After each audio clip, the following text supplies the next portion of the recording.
And thanks for joining us for CBN NewsWatch. I'm Heather Sells. Today, should robots be used to kill by police to kill dangerous suspects?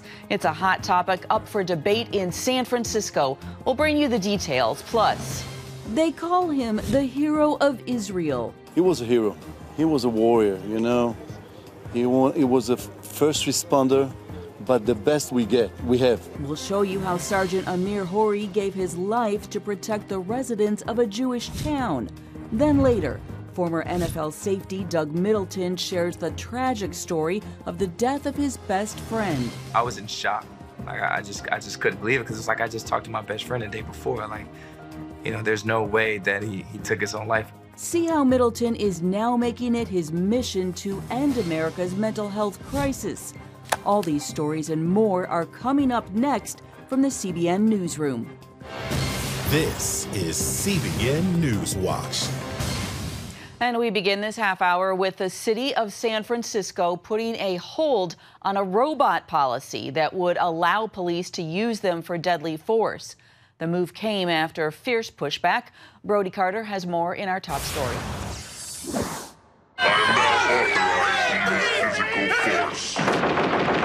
Killer robots are no longer just science fiction.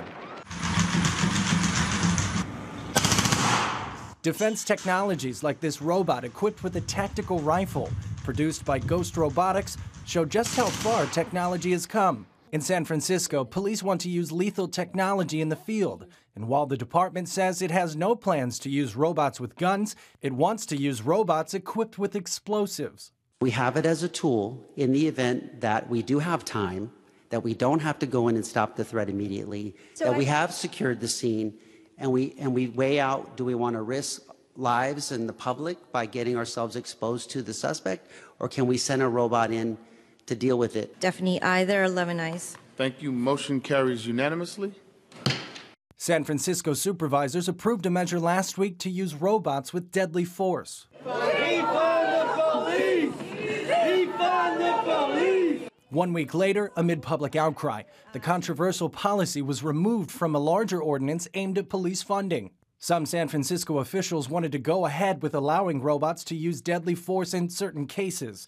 They argued nothing had really changed, so there was no need to reverse the policy. But the vote, including the ban on lethal robots, passed unanimously. But at the end of the day, we have to ask ourselves, do we want the San Francisco Police Department to be able to use military-grade weapons through a robot armed with a bomb to blow things up? And the answer to that is no. It's believed the first time police used a robot to kill an armed suspect was in Dallas, 2016, after a 45-minute shootout with police killed 5 officers. SWAT was given the green light to send in a robot armed with C4 explosives.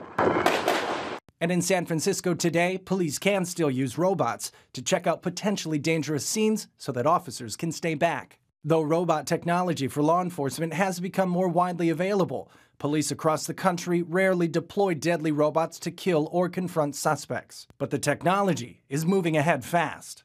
And pretty soon, police departments nationwide, possibly in your area, could be wrestling with the ethical implications of using robots to stop crime.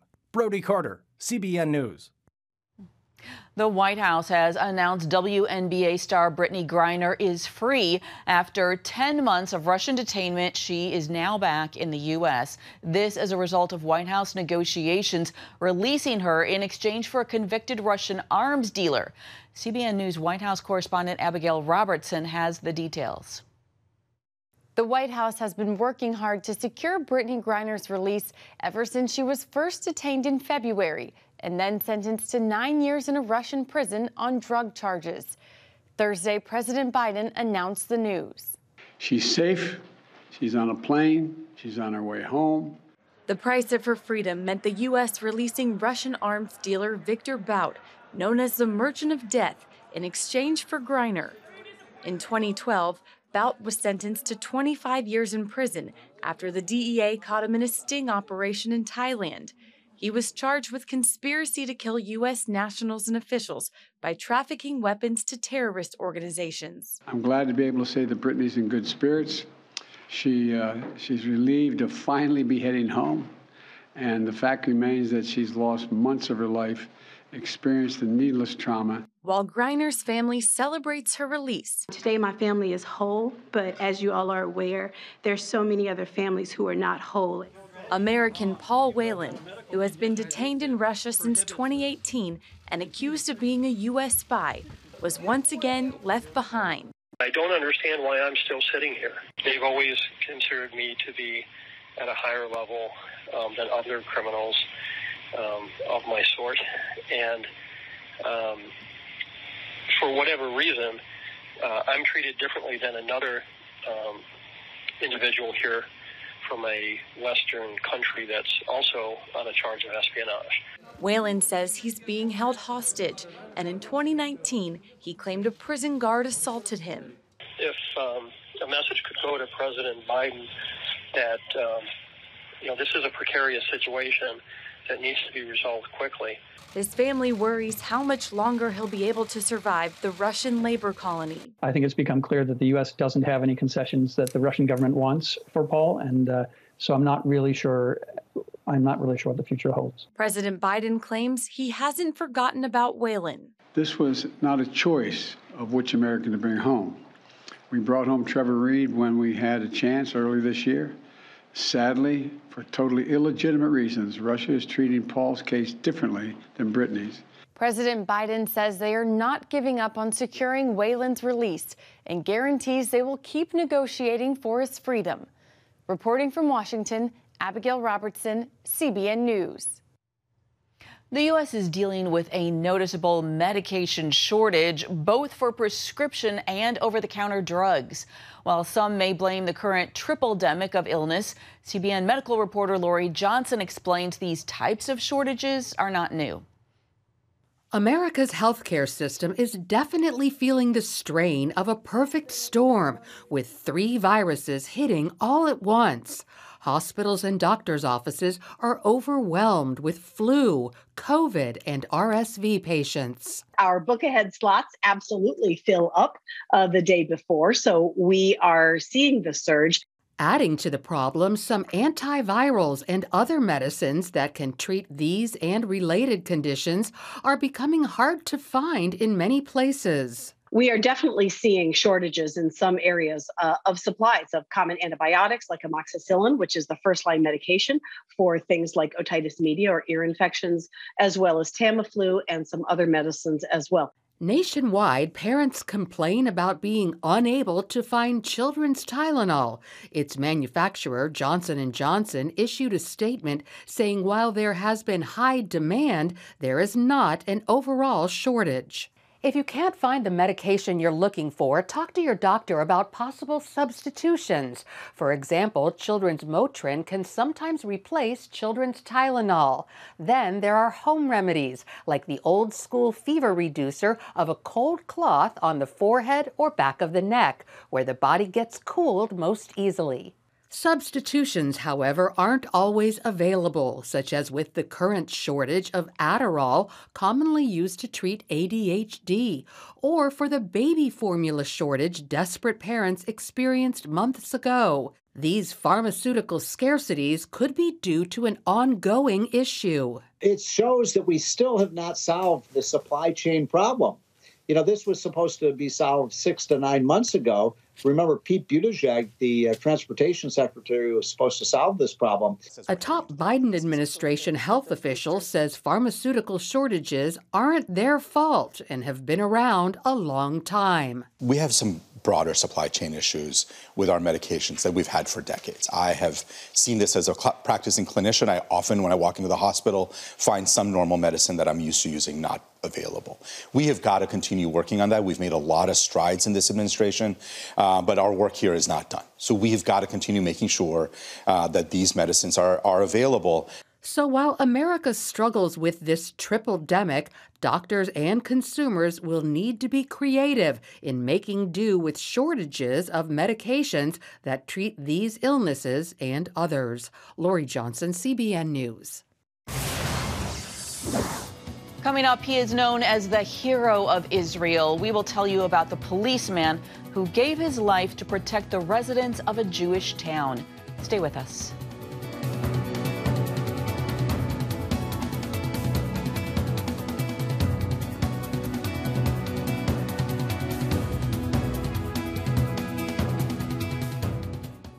Israel has suffered a surge in terror attacks this year. In one wave, Palestinian terrorists killed 11 Israelis over a period of several days.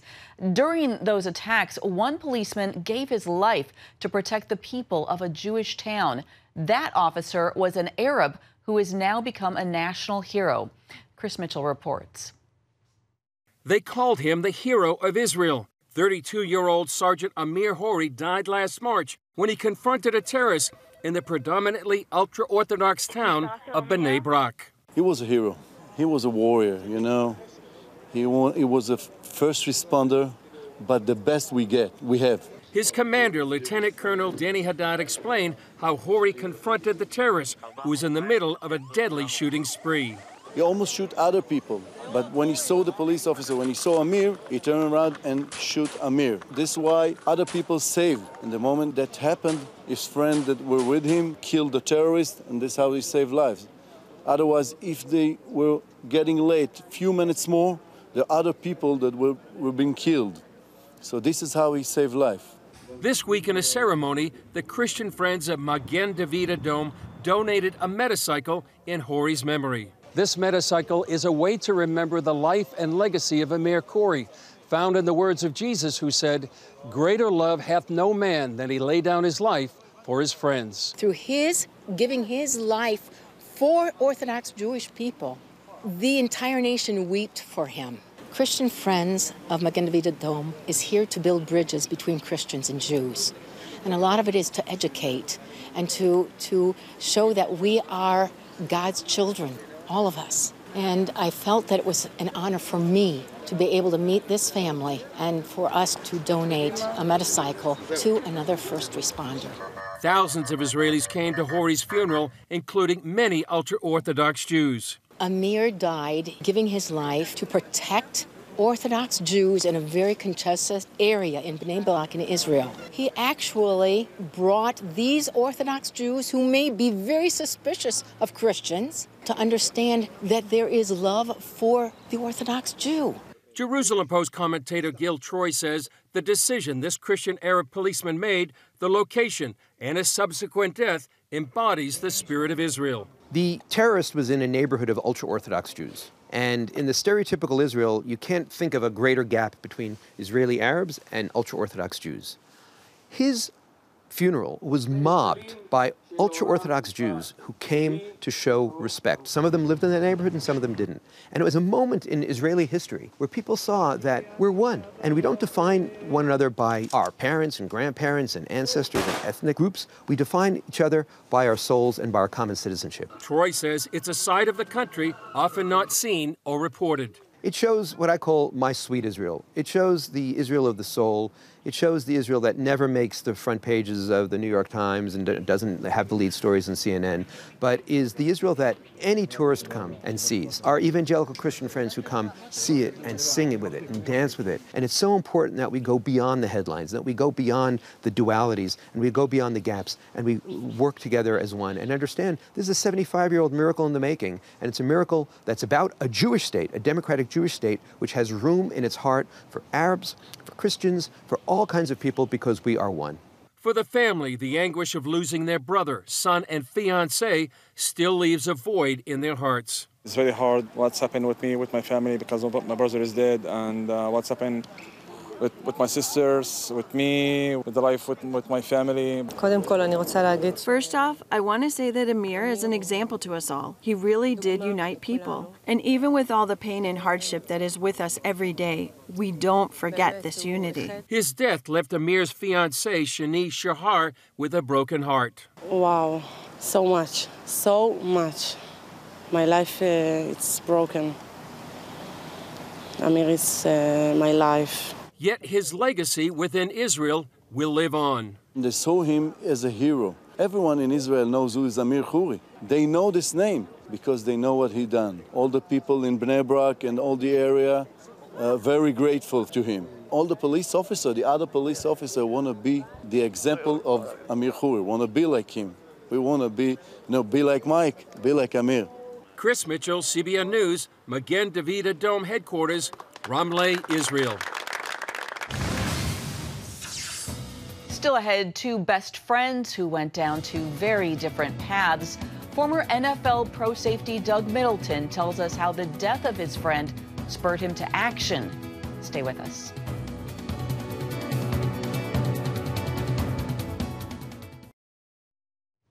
Welcome back to CBN NewsWatch. As a former NFL safety, Doug Middleton was his team's last line of defense.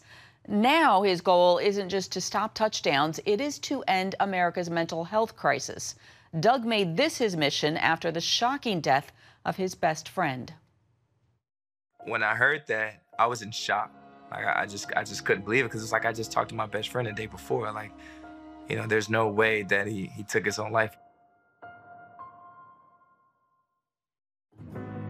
From 2016 to 2021, Doug Middleton lived his dream of playing in the NFL. His love of football began as a 6-year-old growing up in North Carolina. For Doug, life was all about football and friends.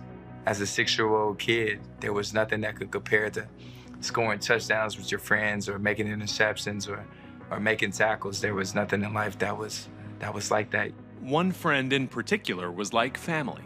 Me and AJ played ball together all the way from pretty much 8 years old all the way through high school. Our friendship really just started with just two young kids trying to play sports together. Doug and AJ were star athletes and both accepted football scholarships. AJ at Fayetteville State and Doug at Appalachian State University. During those times, we took two different paths, but at the same time, we remained very close and we shared in each other's journey as we tried to figure out life. In 2011, Doug's freshman year, he gave his life to Jesus. I was able to put my faith in Jesus Christ and Christianity, and that's what ended up changing my life, because no matter how things have gone, you know, whether they go south or whether they go right, I know that at the end of the day, it may not be my plan, but it's going to be God's plan. Doug excelled at App State. As a junior, he was named to the All-Conference team, and in 2016, he signed with the New York Jets. Unfortunately, as Doug was thriving, AJ was struggling. Once AJ got done at Fayetteville State, that's when a lot of the adversity started to really happen in his life, and when those experiences really started to alter, you know, his view on life, and he just slipped into a deep state of depression and really couldn't get out of it. He didn't want to take a shower, he didn't want to go eat, he didn't want to leave the house. In July 2017, Doug received a call that changed his life. My wife was with me, and we got a call from my dad. He didn't call my phone, he called her phone, and he had let her know that AJ just took his own life. When I heard that, I was in shock. You know, I sat there for a few hours, and then it started to really hit me, and I started to cry. Still mourning, Doug headed to training camp with the Jets.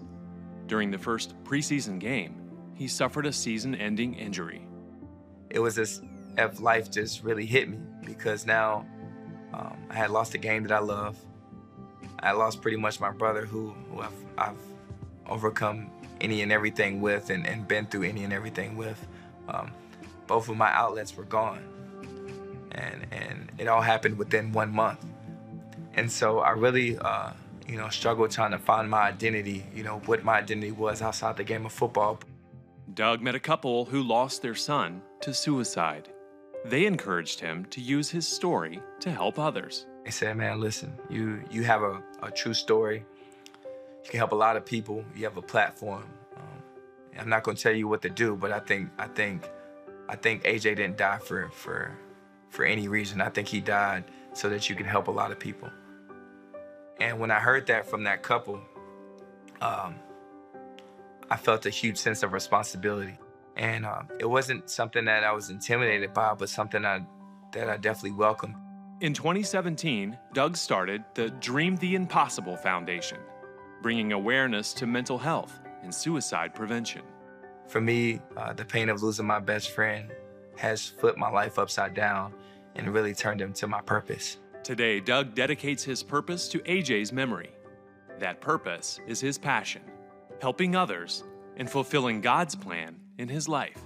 It's a true blessing, and I think it's a true testament to my obedience to God and being able to step in the purpose that he has for me, not really with football, but really off the field.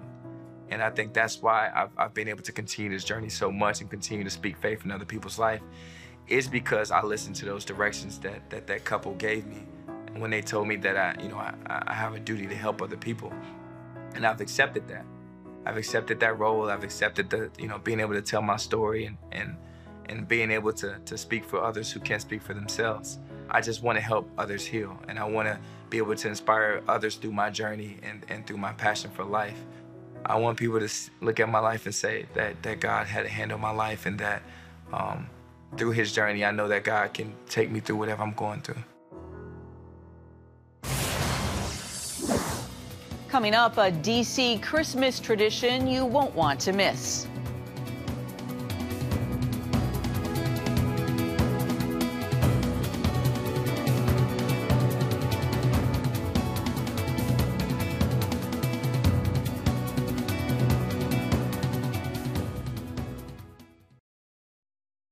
Making way for the Messiah. Literally, that's what police were doing Wednesday night for a live nativity at the Supreme Court in Washington, D.C.